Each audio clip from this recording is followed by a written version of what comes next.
Hi, my name is May Allensary, and I'm a developmental behavioral pediatrician at Boston Medical Center. I am here to talk about our upcoming paper in the Journal of Developmental and Behavioral Pediatrics titled Maternal Stress and Early Neurodevelopment, Exploring the Protective Role of Maternal Growth Mindset. I would like to first acknowledge my co-authors listed here. Exposure to adversity in the first years of a child's life greatly elevates the risk of lifelong problems in learning, behavior, and health. One prevalent form of early childhood adversity is exposure to maternal stress, which may compromise the frequency and or the quality of parent-child interactions. Recent research has demonstrated associations between maternal stress and infants' brain activity as measured from electroencephalography, or EEG for short. The negative developmental effects of psychosocial risk exposure can be mitigated by responsive caregiving. One factor that may directly shape parents' interactions with their children is their beliefs about whether intelligence is fixed or malleable, referred to as fixed or growth mindset. Lab and field-based intervention studies have shown that encouraging parents to hold growth mindsets by educating them regarding the malleability of their children's abilities and their own role in promoting learning has positive impacts both on parent behavior and on child outcomes, particularly for children whose parents initially believed that their children's abilities were fixed.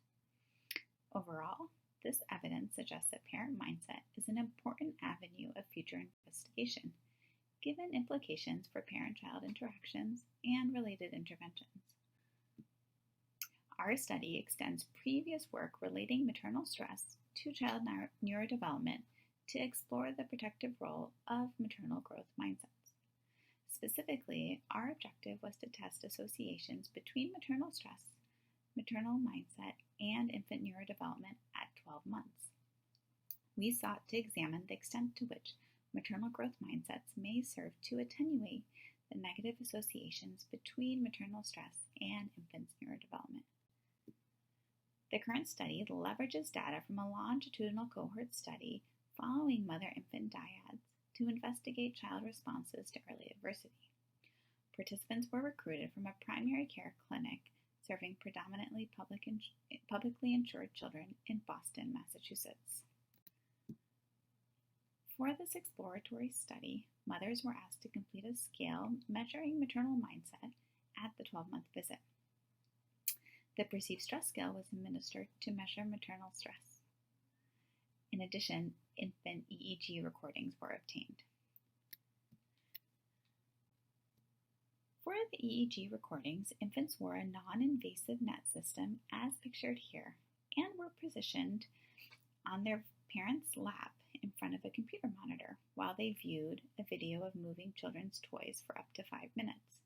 A trained researcher engaged minimally with the infant using a rain stick or bubbles to redirect the infant's attention towards the screen only when necessary. So what do we look for in infant EEG recordings? I'll provide a really brief background now.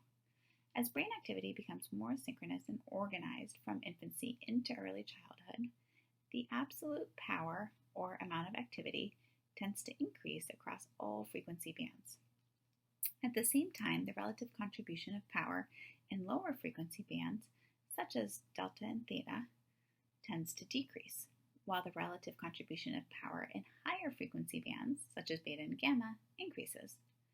This pattern of maturational change is linked to the development of increasingly complex cognitive processes.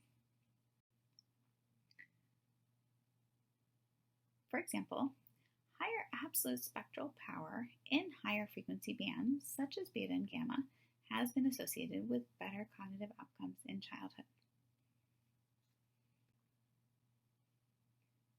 So, back to our sample. We had a total of 33 mother-infant dyads in our final sample for our exploratory analyses. Mother-infant dyad demographics are pictured here. There was heterogeneity in maternal education, so that about 48% of mothers reported completing high school or the equivalent degree, and about 42% reported obtaining an associate's degree or higher. our results revealed no statistically significant main effects of maternal stress or maternal mindset for any of the infant EEG frequency band outcomes, as pictured here. However, after we included interactions between maternal stress and mindset, we found statistically significant positive interactions across all EEG frequency bands. For illustrative purposes, we graphed interactions for one low and one high frequency EEG band, as pictured here.